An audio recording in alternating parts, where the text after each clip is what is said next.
ভিউৱাৰ্ছসকলক আন্তৰিক অভিনন্দন জ্ঞাপন কৰিছোঁ। আমি যোৱা ভিডিঅ'ত এটা কথা আলোচনা কৰিছিলোঁ, আমি কোভিড ৰিকভাৰীৰ ওপৰত আমি ডিটেইল আলোচনা কৰিম। তাৰ ওপৰতে এই ভিডিঅ'টো হ'ব, কোভিডৰ ওপৰত আৰু ভেকচিনৰ ওপৰত। যিখিনি মানুহ সদ্যহতে কোভিডৰ পৰা ৰিকভাৰী হ'ল, কিন্তু খাটিনুটি বা বেছিকৈ বা চিৰিয়াছলি কিবা এটা তেওঁলোকৰ লগত থাকি গ'ল, তাৰ ওপৰত আমি আলোচনা কৰিম। আৰু যিসকলে ভেকচিন ল'লে আৰু ভেকচিনৰ পাছত সৰু সুৰাকৈ ট্ৰাবল পাই আছে বা বেছিকৈ ট্ৰাবল পাই আছে বা চিৰিয়াছ কিবা এটা ঘটি আছে, তাৰ ওপৰত আমি পুংখানুপুংখ হিচাপে ডিছকাছ কৰিম। অৱশ্যে ভিউৱাৰ্ছসকলে গুৰুত্ব সহকাৰে শুনিলে ভাল লাগিব। যিসকলৰ কোভিড হৈ গ'ল আৰু তেওঁলোকে ৰিকভাৰী হৈ গ'ল, যিসকলৰ কোনো ধৰণৰ ট্ৰাবল নাই, তেখেতসকলক মই কোৱা নাই এইবিলাক নাখাব, তেওঁলোকো অফক'ৰ্চ খাব পাৰে, একো নোহোৱাজনেও খাব পাৰে। কোভিড হৈ গ'ল, কোনো ট্ৰাবল নাই, তেওঁ খাব পাৰে। যিসকলৰ ডিষ্টাৰ্বেঞ্চ হ'ল তেওঁলোকেও খাব পাৰে। যিসকলে ভেকচিন ল'লে কোনো ট্ৰাবল নাই, তেওঁলোকেও খাব পাৰে অফক'ৰ্চ। প্ৰটেকশ্যনৰ কাৰণে বেছিক কেইটামান বস্তু কম, সেইকেইটাহে জেনেৰেল হিচাপে খাব পাৰিব।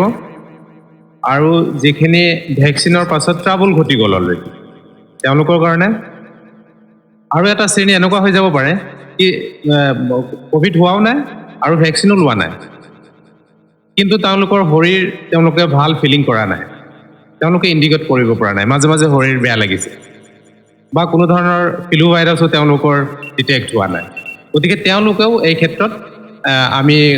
কোৱা আহাৰ শ্ৰেণীৰ যিখিনি গাইডলাইন হ'ব, সেইখিনি তেওঁলোকেও অফক'ৰ্চ ব্যৱহাৰ কৰিব। আৰু পৰাপক্ষত বেছিকেলি ডক্টৰ ডিছকাশ্যন কৰিব, আমাৰ লগত ডিছকাশ্যন কৰিব। এক নম্বৰতে যিসকলৰ সামান্য প্ৰব্লেম চলি আছে, তেওঁলোকে দৈৰ পৰা লচ্চি বনায়। আচলতে লচ্চিটো হিন্দী শব্দ, মানে অলপ পৰিমাণে দৈ ল'ব আপুনি, 100-150 গ্ৰাম দৈ ল'ব, তাত পানী 100 গ্ৰাম দিব, 100 ml ৱাটাৰ আৰু 100 গ্ৰাম দৈ। তাত আপুনি এটা পিঁয়াজ, মিডিয়াম চাইজৰ এটা পিঁয়াজ পাতলকৈ ধুনীয়াকৈ কাটিব, তাত হালকা নিমখ দিব আৰু তাক অলপ চামুচেৰে ধুনীয়াকৈ ঘুলি প্ৰিপেয়াৰ কৰিব। এইটো হ'ল দৈৰ লচ্চি। অফক'ৰ্চ এইটো খালী পেটত খাব, ইয়াত সামান্য নিমখ এড কৰিব, চেনি কিন্তু ইয়াত দিব নোৱাৰিব। 2 নম্বৰ, এতিয়া যিখিনি খাদ্যৰ কথা ক'ম, খাদ্যখিনি গোটেইখিনি আমাৰ আগবেলাৰে হয়, মৰ্ণিঙৰ হয়। অফক'ৰ্চ বেছিভাগ খাদ্যখিনি আমি খালী পেটতে খাব লাগে। 2 নম্বৰত আমি ক'ম নেমু পানী সামান্য কুহুমীয়া গৰম পানী ল'ব, আধা গ্লাছ পৰিমাণে, তাত এটা নেমুৰ 4 ভাগৰ এভাগ, যদি বেছি পায় এটা নেমুক 6 ভাগ কৰিব, তাৰ এভাগ, নেমুৰ পৰিমাণটো বেছি নহয়। 3 নম্বৰত নেমুটো আপুনি সামান্য নিমখ এড কৰিব পাৰে, যদি কাৰোবাৰ নিমখৰ ৰেষ্ট্ৰিকশ্যন আছে তেওঁ কমাই খাব পাৰে বা নিদিবও পাৰে। 3 নম্বৰত আহিব আমাৰ আমলখি পানী। যদি ঘৰত কেঁচা আমলখি আছে, আপুনি তাক সিজাই বা কেঁচাই আপুনি তাক অন্ততঃ কমচে কম 4-5টা আমলখি ডেইলি ৰাতিপুৱা আপুনি ব্যৱহাৰ কৰক, খাওক। আৰু যদি আমলখি কেঁচাকৈ বা শুকানকৈও যদি ঘৰত নাই, তেতিয়াহ'লে আমলখি পাউডাৰ পোৱা যায়, আপুনি আমলখি পাউডাৰ আধা চামুচ পাউডাৰ, আধা গ্লাছ কুহুমীয়া গৰম পানীত সামান্য নিমখ এড কৰি আপুনি এইটো ব্যৱহাৰ কৰক। 4ৰ্থ আমাৰ আৰু এটা গাইডলাইন আছে, যিটো এটা ভাল গাইডলাইন, কি যিসকলৰ অলপ বুকু খপা মৰা ধৰণৰ কিছুমান কণ্ডিশ্যন আহে বা গেছ ধৰণৰ, তেনে ক্ষেত্ৰত দেখা গৈছে কি বিটাৰ গাৰ্ড, তিতা কেৰেলা আৰু পিঁয়াজ। তিতা কেৰেলা যিমানখিনি ল'ব, ঠিক পিঁয়াজো সিমানখিনি ল'ব। এজন ব্যক্তিৰ কাৰণে 100 গ্ৰাম তিতা কেৰেলা, 100 গ্ৰাম পিঁয়াজ। যদি বেছি অনুভৱ হয় আৰু অলপ কমাই ল'ব পাৰে। পিঁয়াজটো অলপ ডাঙৰ ডাঙৰকৈ কাটি ল'ব, পিঁয়াজ আৰু তিতা কেৰেলাৰ চাইজ একেধৰণৰে কাটিব আৰু তাক আপুনি হাফ ড্ৰাই ফ্ৰাই কৰিব, একেবাৰে সম্পূৰ্ণ একেবাৰে ছাল জ্বলি যোৱাকৈ শুকাই যোৱাকৈ ফ্ৰাই কৰিব নালাগে হাফ ড্ৰাই ফ্ৰাই কৰিব আৰু তাক আপুনি ৰুটিৰ লগত বা আপুনি খালীকেও ল'ব পাৰে সদ্যহতে আগবেলাত কোভিড বা ভেকচিন বা আন ফ্লু ভাইৰাছৰ ক্ষেত্ৰত চেনি ভাত এইবিলাক খোৱাটো ৰেষ্ট্ৰিকশ্যন আছে গতিকে তেওঁ ৰুটি ল'ব পাৰে হয়তো ব্ৰেড ভাল ধৰণৰ ব্ৰেড হ'লে আটাৰ ব্ৰেড হ'লে তেওঁ ব্ৰেডো ল'ব পাৰে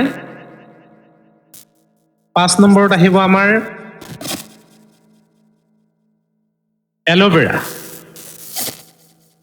এল'ভেৰাটো সকলোৱে খাব পাৰে তথাপিও মই কৈ দিছোঁ যদি কাৰোবাৰ ৰেষ্ট্ৰিকশ্যন আছে তেওঁ নাখাব এল'ভেৰা খোৱাৰ নিয়ম কেনেকুৱা আপুনি 10 বা 15 ml এল'ভেৰা ল'ব লাগে জুচ এল'ভেৰা ঘৰত থকাটো নহয় আৰু ঘৰত থকাটো ল'লেও অলপমান এইটো পদ্ধতিটো বেলেগ হ'ব মই সেইটো খাবলৈ মানা কৰা নাই যিসকলে জানে তেওঁলোকে খাব কিন্তু মই যেটো কৈছো তো পিউৰিফাইড এল'ভেৰা যেটো আপুনি মাৰ্কেটত পাব 10 বা 15 ml এল'ভেৰা জুচ সামান্য গৰম পানীত আধা গ্লাস গৰম পানীত বা আধা কাপ গৰম পানীত আপুনি খালি পেটে সেৱন কৰিব তাত আপুনি পঞ্চতুলসী আৰু আদাৰ তেল আপুনি তাত সংযোগ কৰি ল'ব পাৰে ইয়াৰ কোৱালিটি আৰু ষ্টেণ্ডাৰ্ড হৈ যাব 3 নম্বৰত আপুনি ল'ব আমাৰ এটো প্ৰডাক্ট লিষ্টৰ 3 নম্বৰত পৰিছে ওয়াইল্ডবেৰী বুলি এটা প্ৰডাক্ট হয় যেটো খুব সাংঘাতিক শক্তিশালী প্ৰডাক্ট খুব ভাল প্ৰডাক্ট গতিকে হেতু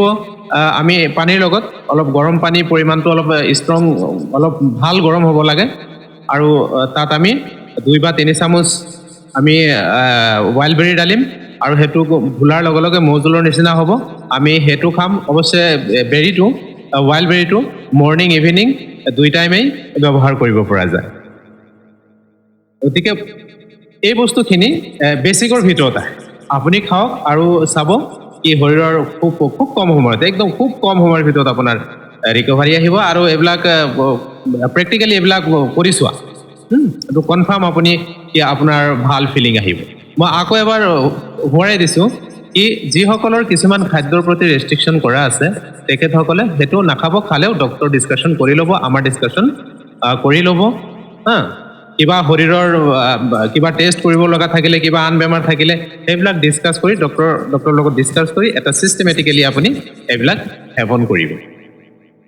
আচ্ছা ফলমূলৰ ক্ষেত্ৰত কঁঠালটো এই ক্ষেত্ৰত নোখোৱাটো ভাল খালি পেটত আমটো নাখায় গতিকে আমটো আপুনি খাব পাৰে কিন্তু আপুনি কিবা খোৱাৰ পাছত খাব ব্ৰেকফাষ্ট কৰাৰ পাছত দুপৰীয়া আহাৰৰ পাছত গতিকে আম আৰু কঁঠালৰ ওপৰত ৰেষ্ট্ৰিকশ্যন আছে আৰু বাকি ফলমূল আপুনি ৰাতিপুৱা খাব পাৰে আপুনি যিমানখিনি পৰিমাণ পাৰে লোকেল ফল অমিতা কল নাচপতি আনাৰস এনেকুৱা ধৰণৰ ফলবিলাক আপুনি ধুনীয়াকৈ এক প্লেটত আপুনি খাব পাৰে আপোনাৰ কাৰণে পজিটিভ ৰিজাল্ট আহিব আচ্ছা এই কথাখিনি হ'ল বেসিক উইকনেছৰ কাৰণে আমি অলপ তাতকৈ যিখিনি মেজৰ তাৰমানে যথেষ্টখিনি ট্ৰাবল পাই আছে আফটাৰ কোভিড এটেক ইয়া আফটাৰ ভেকচিনেশ্যন তেওঁলোকৰ কাৰণে কম কি তেওঁলোকে এইখিনিৰ লগতে আৰু অলপ দুই এটা বস্তু এড কৰাই ল'ব কি যিসকলৰ অলপ মেজৰ হোৱা মানে তেওঁলোকৰ ব্লাডত এটেকৰ পৰিমাণটো অলপমান ষ্ট্ৰং এটেক হৈছে গতিকে সেই ক্ষেত্ৰত আমি কুকুমিন যিকোনো ব্ৰাণ্ডৰ কুকুমিনটো হ'ল হালধিৰ মেইন তত্ত্ব 1 কেজি হালধিত ইয়াৰ 15 বা 20 গ্ৰামহে ওলায় গতিকে অলপ কষ্টলি হয় এতিয়া আপোনালোকে কুকুমিন কেপচুল পাউডাৰ সেৱন কৰিব এটো আমি অলপ মেজৰ ধৰণৰ কথা কৈছো আৰু তাৰ পিছত আহিলে আমাৰ গোমূত্ৰ ল'ব গোমূত্ৰ যাৰ ৰেষ্ট্ৰিকশ্যন আছে তেওঁ নাখাব বা ডক্টৰৰ লগত ডিসকাশন কৰি পেলাই খাব তাৰ পিছত আপুনি ল'ব লিভাৰৰ কাৰণে ভাল ষ্ট্ৰং বস্তু আপুনি সাপোৰ্ট ল'ব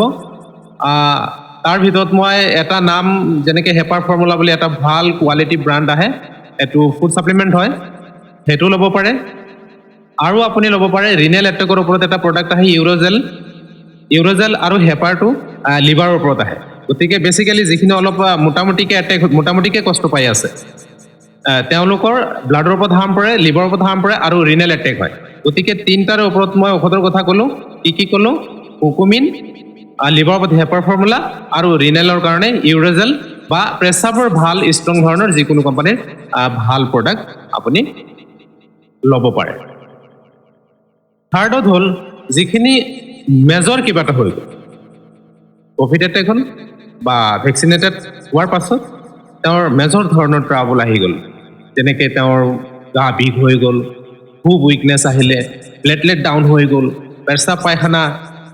ঠিকমতে ক্লিয়াৰ নোহোৱা হ'ল লিভাৰ ডিষ্টাৰ্বেঞ্চ ঘটি উশাহ শ্বৰ্ট মাৰিছে তেওঁলোকৰ কাৰণে কিছু আৰু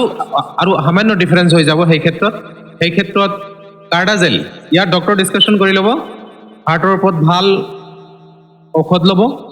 প্লেটলেট ডাউন হোৱাৰ ওপৰত আয়ুৰ্বেদিক ভাল প্ৰডাক্ট চাব লাগিব সেইবিলাকৰ ভিতৰত আমাৰ পাৰ্চিপেন আহে ফেৰডক আহে ছুপাৰ চিল্ড আহে এই প্ৰডাক্টবিলাক ল'ব লাগিব প্ৰয়োজন হ'লে ক্ল'ৰফিল বুলি এটা আমাৰ ক্ল'ৰফিল আমি ছাপৰ্ট ল'ব লাগিব প্ৰয়োজন সাপেক্ষে কথা কৈছোঁ কি এনেকুৱা কণ্ডিশ্যন হৈ যাব পাৰে কি তেওঁ অক্সিজেন যদি ল'ব লগা কণ্ডিশ্যন আছে তেওঁ অক্সিজেন ল'ব এই বস্তুখিনি এনেদৰে আপোনালোকে ফ'ল' কৰক আৰু খুব ভাল ৰিজাল্ট আপোনালোকে ফিলিং কৰিব পাৰিব thank you thanks a lot